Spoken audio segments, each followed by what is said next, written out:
ภาพบรรยากาศหลังผูกระแตใบหญ้า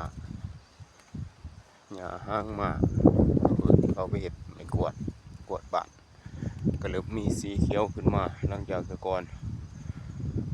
มีแต่สีแดงออกแดงเดี๋ยวนี้ก็เริ่มมีสีเขียวแซมขึ้นมาแล้วก็เริ่มออกดอกนี่มันสียามมื้อเช้าก็สิเบ่งบานงาม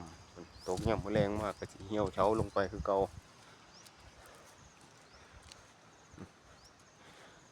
ดอกมันต้องมาเบิ่งยามมื้อเช้ามันก็สิบานเบ่งบานตะการตาไปทั่วเบิดพุ่นน้ำหมอกเขียวๆเห็นเบิดช่วงยามมื้อแรงมันก็สิเหี่ยวกลางคืนย่างไต่ไฟเบิ่งบ้านกลางคืนหญ้า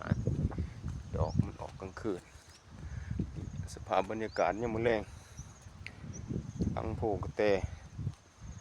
บรรยากาศก็เริ่มมีสีเขียวชอุ่มขึ้นมาสวยงาม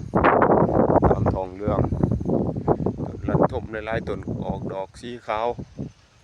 เต็มผู้ไปหมดแล้วเดี๋ยวนี้ภาพสันสองก็สิประมาณนี้ละฝนฟ้าก็เริ่มสิมาอีกแล้ว